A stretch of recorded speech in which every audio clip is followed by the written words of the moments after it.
Tamba nagtatago na din kay Claire, mana sa pinsan. Well, alam mo naman na dapat natin intindihin din si Yusek Claire Castro dahil siyempre kailangan niya depensahan din yung administrasyon. Pero gusto ko lang banggitin din sa kanya na alam mo, ang ebidensya naman nandiyan na sa inyo eh. Ito yung sinasabi ni kasi nanghihingi sila ng ebidensya. Okay? Hindi ko alam bakit ang sumasagot na rin si Claire. Hindi ko alam kung spokesperson ba si Claire na magpinsan. Hindi ko alam talaga kung ano, eto si Claire, hindi na natin maintindihan kung ano ba talaga title nito.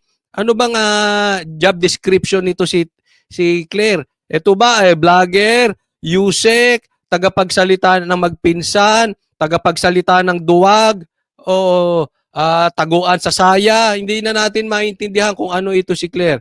But anyway, pinagtatanggol na rin niya po, ito si Tamba. Pero kasi nasa harap niya na ito yung sinasabi ni Magalong, nanghihingi sila ng ebidensya. Nasa harap na nyo. Yan po ang pinakamahirap sa lahat. Alam nyo kung ano? Yung gisingin, yung taong gising. Hindi mo mamulat yan. Kasi alam naman nila. Alam nila yung lokohang nangyayari dyan. Imposible. Iyon po ang point ni Hindi na kailangan ng ebidensya. Diba? Naiintindihan daw ni Mayor Magalong si Claire. Bilib ako sa tapang mo, saludo. Pero ako hindi ko maintindihan. Hindi ko maintindihan to si Claire. Kasi hindi dapat ganyan ng sekretary.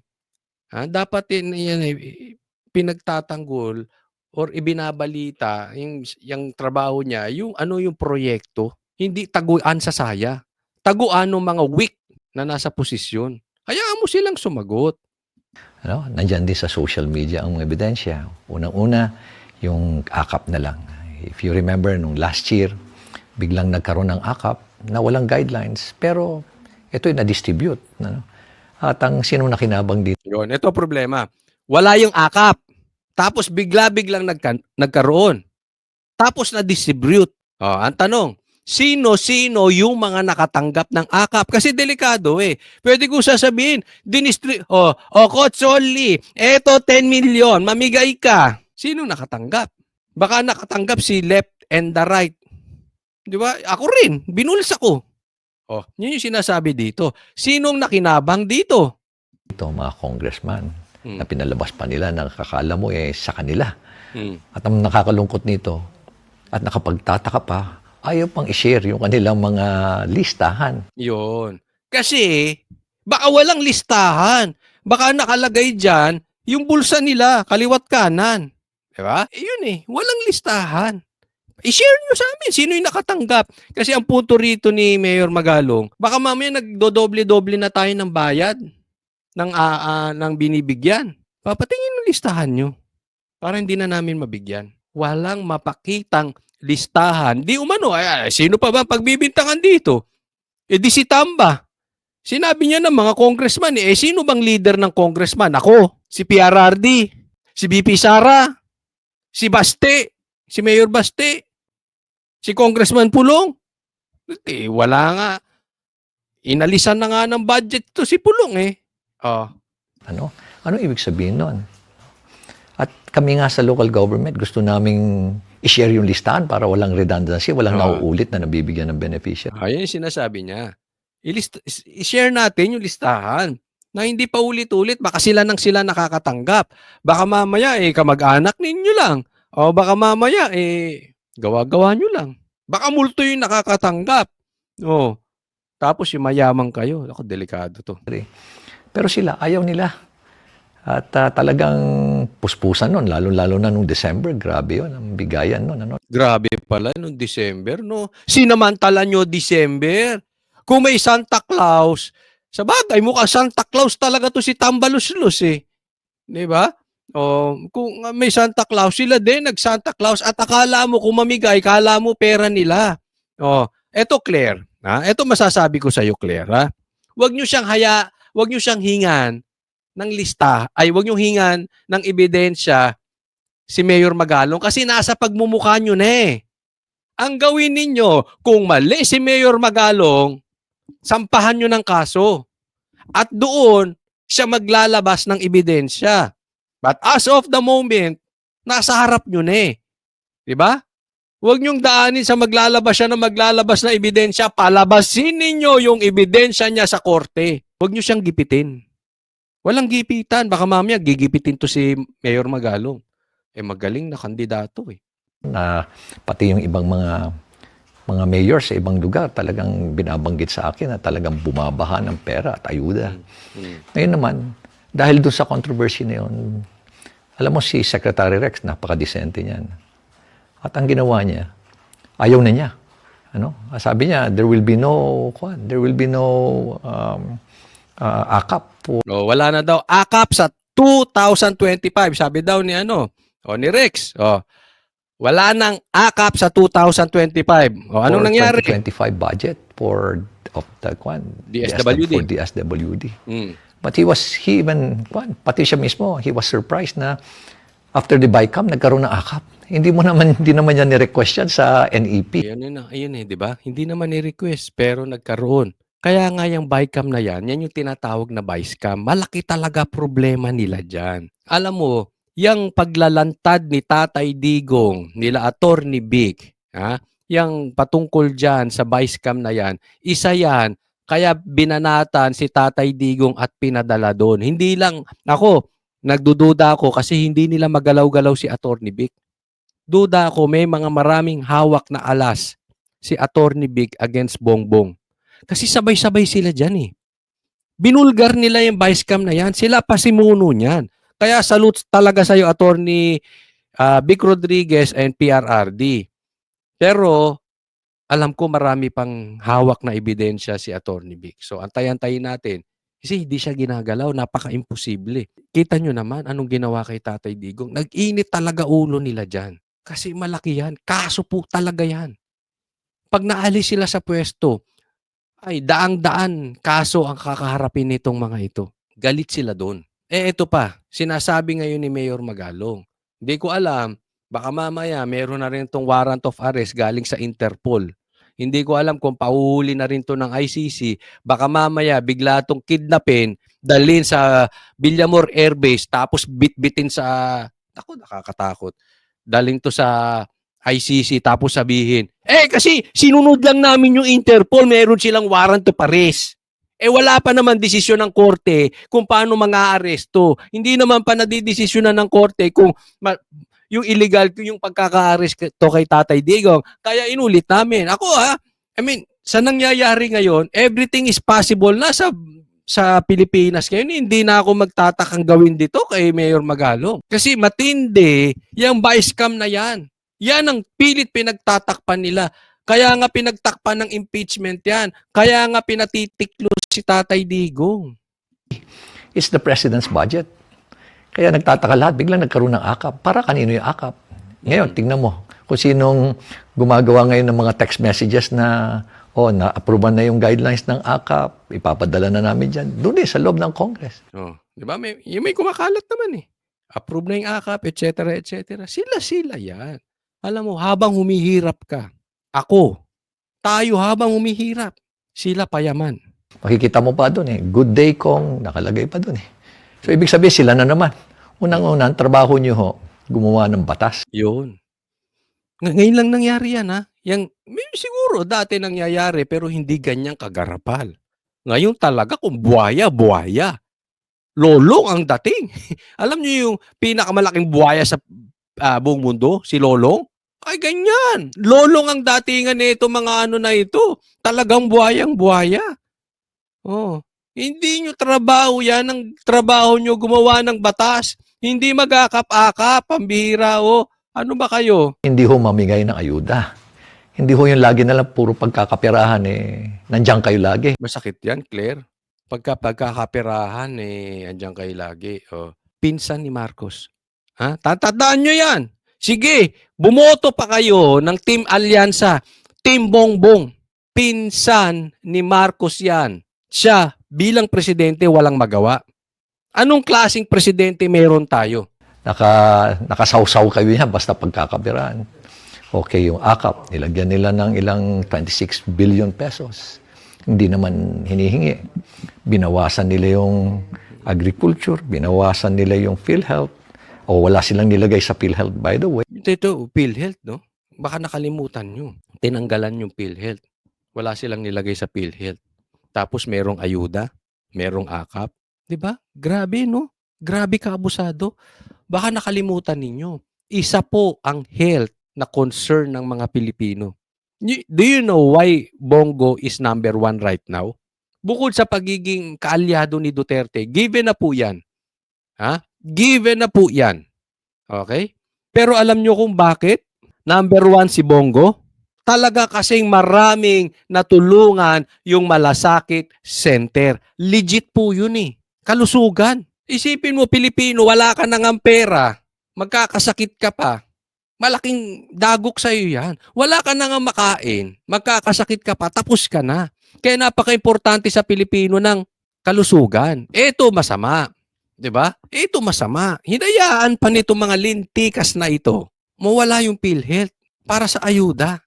Magkamali kayo dyan. Nagkamali. Huwag niyong gagalawin ang patungkol sa medikal. Napaka-importante sa Pilipino yan. Ano? Pati yung defense, binawasan nila. Pati yung pension, binawasan nila. Pati DSWD, tinanggalan nila ng 4-piece, mga 50 billion sa 4-piece nila.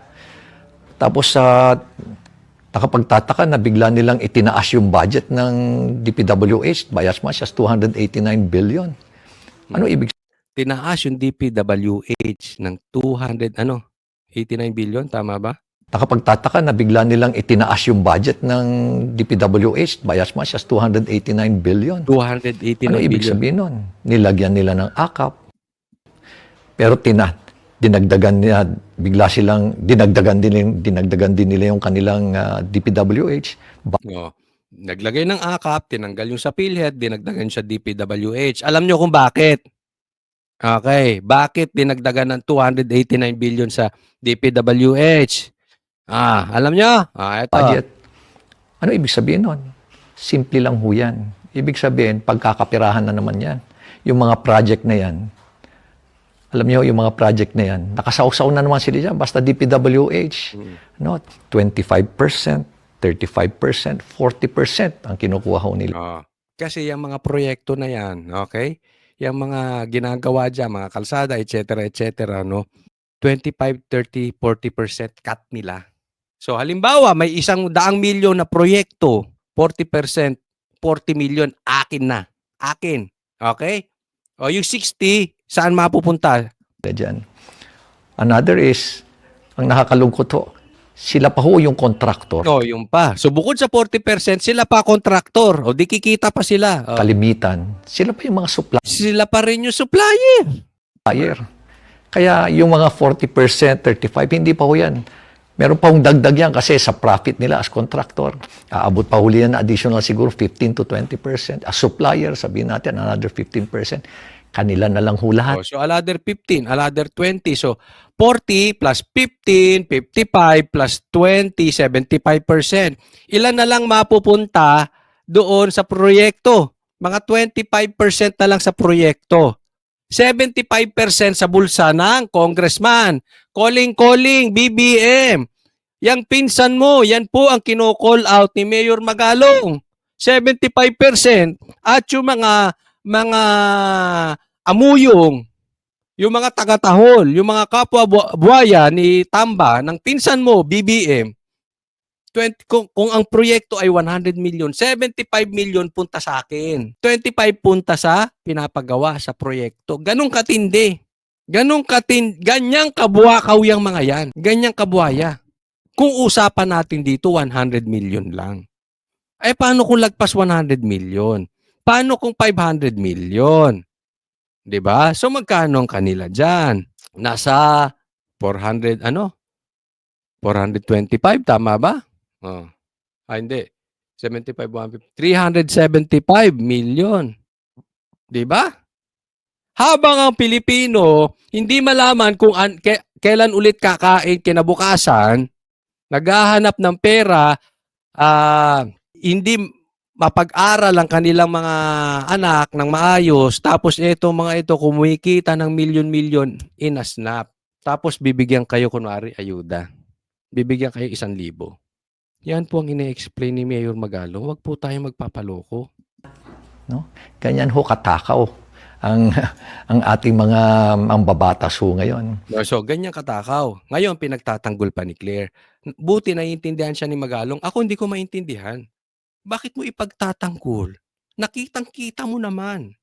Kasi sabi niya, nasa harap nyo na, oh. Kitang-kita nyo. So, ibig sabihin, for Magalong, alam ni Claire na ang pinagtatanggol niya mali. Kaya ako hindi ko maiintindihan si Claire. Ba't mo ipagtatanggol yung ganong klaseng korupsyon? Kahit ba trabaho mo yan eh. Wala ka na rin bang dignidad sa sarili mo? Vlogger ka rin eh.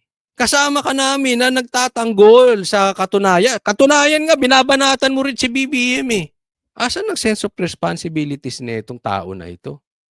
No? But of course, naintindihan siya ni Mayor Magalong. I respect that. Ako, ewan ko. Kayo ba, sagutin nyo.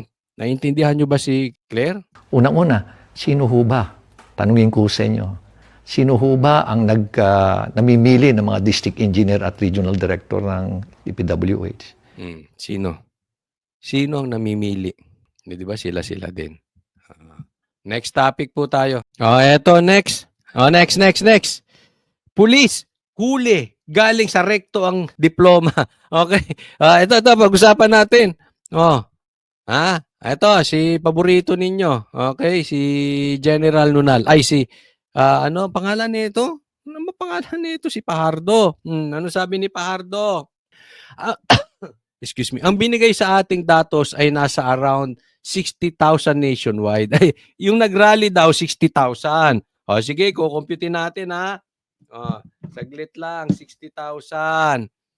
Sabi niya, mga around 240 to be exact yung iba't ibang rallies na na-monitor namin. But as to the estimate number of nag-participate ay higit 60,000. So, ang punto dito ni itong babaeng ito, lahat ng nag-rally sa buong mundo, sa buong Pilipinas, around 60,000. At mga 240 na lugar sa buong mundo at sa buong Pilipinas. So kung kukumputin natin, okay? Kailangan although alam ko na, para ipakita sa inyo, 60,000 divided by 240 na rally, more or less, kita ba? Ay, hindi pala kita. More or less 250. So sa madaling salita, more or less, mga 250 kada rally, yung mga nag-attend. Ganun kakonti. Ako nagtatanong sa'yo, saan ba galing yung diploma mo? Parang peke. Ako sa tingin ko lang naman, this is my opinion. Pagka ganito ka, kikita mo yung crowd sa likod, sa tingin mo nasa 250 yan. Kasi ganun lumalabas eh. Sa tingin mo sa 250 yan, yung crowd na lang sa Davao. Ang sabi nila dyan is around 350,000. Tingnan mo na lang, Davao lang yan yung nasa screen. Hindi nga po pwedeng 60,000 lang yan eh. Davao itself wala pa yung sa Manila. Wala pa yung sa Mindiola. Wala pa yung sa Cebu. Wala pa sa buong Pilipinas. Wala pa yung sa Netherlands. Ultimo sa Netherlands, ang dami. Ako talaga, in my opinion, baka galing sa recto diploma nito. Or kung tunay man ang diploma nito, palagay ko dapat bumalik sa kolehiyo to. Ang layo. Ang layo po. Napaka-imposible. It's impossible. Para mong sinabi bukas, hindi na sisikat ang araw.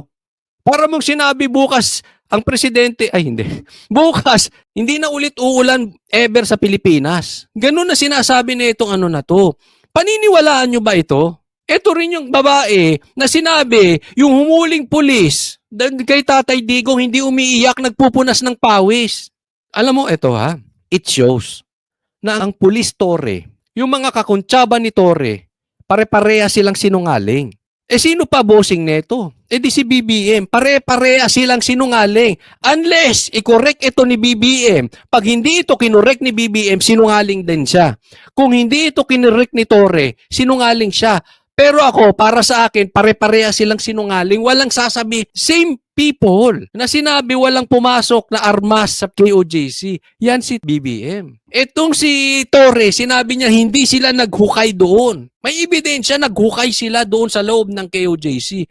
Ganyang kababoy yung tao na yan. Ganito na ba ang pulis natin? Sir, ako nagtatanong lang sa inyo. Ganito na ba kababaw ang pulis natin na napakasinungaling? Na wala na tayong aasahan sa kanila? May nakakahiya na to. Ay, nakakahiya to mga ito. No? Kaya ano lang, tanong kita, Jean. Talaga bang nakapagtapos ka? Abogado pa ito. Saan ka ako ang taas ng respeto kasi mga nakakasalamuha akong abogado, tatalino, Attorney Torreon, Attorney Vic Rodriguez, Attorney Jimmy Bondok, ang tatalino, Attorney Acosta, pambihira. Ito abogado. Ganyan na sinasabi. Bobo to, bobo.